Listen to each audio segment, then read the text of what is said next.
Today's drink is really liquid references to the sea monsters captured off the coast of Ireland in the King Brothers production that features a surprisingly sweet ending. Also, yes, I'm aware that the tall glass I'm using is a vase, but the store clerk said, or is it the best shot glass ever? Today we're going to be looking at the Gorgo figure set from Titanic Creations and making drinks to go with it that I'm calling the Sea Spirits. As Gorgo and Ogra were portrayed by the same suit in the film, both drinks here mimic that by just being different sized versions of each other. I typically don't advertise specific alcohol brands, at least not for free, but these fit thematically, so for these drinks, you'll need Kraken Dark Spiced Rum, Vanilla Crown Whiskey, Guinness Extra Stout, your bourbon of choice, caramel syrup, and sea salt. Start by adding a pinch of sea salt to your glasses. Then pour in a ½ ounce of that sea monster rum into your tall Ogra glass and about a ¼ ounce into your Gorgo shooter glass. Repeat that with the bourbon, ½ ounce into your Ogra and a ¼ ounce into your Gorgo. And yet again with the Vanilla Crown, ½ ounce and a ¼ ounce each. Then add a ¼ ounce to a ½ ounce of caramel syrup into your Ogra depending on how much sweetness you want to balance out that stout, and a bit into your Gorgo as well. Give them both a nice swirl to mix it all up with that sea salt. Then add about 5 ounces of that Guinness Extra Stout into your Ogra and fill up the rest of the Gorgo. Then snatch up that Gorgo and have Ogra go on a slow rampage through your liver until she's reunited with her son. Cheers! Starting out in 2017 with their flagship character Titanicus, Titanic Creations has grown to include a handful of other original kaiju, a graphic novel, a couple of plush, and now this officially licensed Gorgo figure set. Yes, they were able to acquire the rights from whatever company currently owns the 1961 film, or at least the character design and name. I don't know all the details, but I'm always fascinated by copyright law, and I'm glad they got the green light because Mac and his team knocked it out of the park. Now, I've said it before, and I'll say it again, I think Titanic Creations has the best packaging in the game. Through Matt Frank's art of the Dorkin Circus, you can see all the figures and accessories inside. They started rolling out these clear plastic boxes with their most recent offerings and continued it with this set. Normally I recycle boxes or stack them in the corner of my garage, but these go on full display. Inside we have a tray featuring all the accessories. The set was originally going to be just Gorgo and Ogra for $100, and Titanic Creations needed to secure 350 pre-orders for that to happen. In the end, they sold somewhere around 1,000, unlocking a bunch of stretch goal accessories along the way. So first, the main event. Is this Gorgo or Ogra? The answer is yes. Both creatures were portrayed using the same suit, with differently scaled buildings to show their relative size depending on the scene. I may refer to this figure as both, so I apologize for the confusion. This figure stands around 6 inches tall, depending on how you have it posed. Like most, if not all, of the Titanic Creations kaiju, this creature was 3D sculpted by Dope Pope as a solid model, and then the necessary cuts were made for the articulation. Starting with the head, you get a nice range thanks to that double ball joint, so you can look up, down, and get some tilt in there. The jaw can open nice and wide, revealing all those tiny, sharp little teeth. A head sculpt can make or break a figure for me, and this one definitely makes it.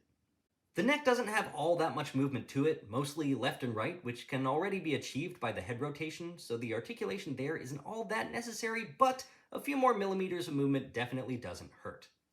Each arm has a full 360-degree range of motion with a bonus hinge in the shoulder, elbow, and wrist. The joints are loose enough to achieve all these poses with ease and tight enough to hold those poses. And these hands are perfect. They're so Gorgo. Another double ball joint in the waist to help it look up or down a little bit, but gets a better range with twisting left and right. And the great thing about ball joints is that if you pop it off, you can pop it right back on. I believe the legs are attached with another ball joint, but no hinge. I haven't tried to pop it off to verify this, but it works. Then you have the ball hinge combo in the knee and ankle, which can actually go farther forward than I anticipated. Then my favorite joint of all, the toes. The entire toe section can fold up and down, which is not something I typically see on action figures, especially not creatures, and I love it. It adds another level of dynamism to poses where the feet aren't flat on the ground. Now, these were the loosest joints on my figure out of the box, but I found that if I just squeeze them in from the sides, they tighten right up. Finally, we have the tail with 10 segments, so it can swish side to side, curl up into a U, or go just about straight out, so you can drive Gorgo through town if you have a truck that scales with it. If they do more accessories in the future, the Gorgo tarp would be a fun and easy one. Then we have the solid little Gorgo. Don't let the size fool you, there's still some nice detail even at 4.5 centimeters. This appears to me to be a scaled down version of the original Dope Pope sculpt, which is just wicked awesome on its own. Upon rewatching the film, the head on this little guy may be based on the Gorgo we see at the end of the film. Was that stop motion? A smaller suit? Forced perspective? I could not find any info on this, but either way, I love it. Now, the first stretch goal was the diving bell sub, which chronologically is also the first of the accessories we see in the film. This is solid, but does feature a tiny hole where you could string it up and lower it into your Gorgo display. This one scales with the articulated figure as Gorgo. Then we got the jets as the next goal, which scale with the articulated figure as Ogra. You get 3 jets, 3 wires, and a base. I didn't see any instructions in the box, but assembly of these is pretty intuitive. Plug the wire into the base and the bottom of the jet, position them so they can stay balanced, and there you go. I found that wires from other toy packaging also work in these holes, so that's an option too. This is the accessory that I've seen the most complaints about. Some people say that the wire is too big to fit into the jet or base holes. Some said the opposite, where the holes are too big and the wires don't stay in. I had a hiccup here and there assembling them, but flipping the wires around and testing them in different holes did the trick. These wires are pretty strong and will definitely hold a pose, especially since the jets don't add that much weight. Just be mindful of balance, since the base isn't all that wide. Titanic Creations said that they made the wires long so you can cut them down to your liking if you so choose. The next stretch goal gave us the biggest accessory of all, the Big Ben clock tower to go with Ogra. It's a little too small, but what it lacks in perfect scale, it makes up for in gimmick. The tower can separate into 2 pieces, showcasing its destruction from the film. Each side has different scratches on the clock face, and the break sculpted in a different way, which is nice. This does mean that it can only fit back in a specific orientation, indicated by a notch in the inner plug. If you're a super stickler for scale, there are other Big Bens out there, and some smaller Bens too, but none with that battle damage.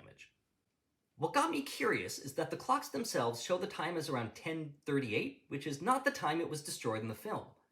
I'm not sure if they picked a random time, or if it's the time from a different scene, or if it's reference to something else, but really, who in their right mind would be comparing the clocks here? The final stretch goal was a head with light-up eyes, or to be specific, glow-in-the-dark eyes. While technically achieving a similar effect when the lights are off, I was anticipating some kind of LED situation. But once I got the figure in hand, I can't see how they'd fit the electronic components, battery casing, and an on-off switch into that small a space without losing all the articulation, or having a brand new sculpt that combines it with the neck, or casting it in a translucent material so the light can come through the eyes, and then painting the rest of the head to color match the body, all without increasing the cost. The heads appear to be identical, with just a minor difference to the eye paint. Under a blacklight, you can better see the extra paint on the regular eyes, whereas the glow eyes are just a solid color. Once the lights are off, though, you have a nice glow. I think it would have been more cost-effective to just put glow paint over the regular eyes so you could save money on the extra material and paint, but they promised a second head, and they delivered. Also, because this is the channel it is, I love the ad that Matt Frank did here, a play on the Double Diamond ad from the film, although that beer is no longer being sold. You know what else is no longer being sold? This Gorgo set.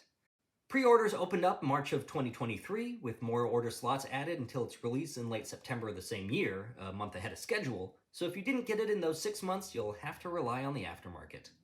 Titanic Creations stated that the set will not be reissued. I assume this is part of their licensing agreement. They are planning, however, to have a 30cm statue of the Dope Pope model in the spring of 2024, which should fit right in for you X Plus collectors. The fact that so many of us ordered this set, and how many others out there like Creature Preacher or Rixon are trying to fill in the gaps for kaiju lacking in the toy department, shows a clear love for non-Godzilla monster movies of yesteryear. This gives me hope that maybe we'll see an articulated Reptilicus or Rhitosaurus in the same material. No matter what, I can't wait to see what Titanic Creations brings us next. In the meantime, I want to thank you for watching, remind you not to kidnap baby kaiju, or fairies or eggs for that matter, and to always drink responsibly.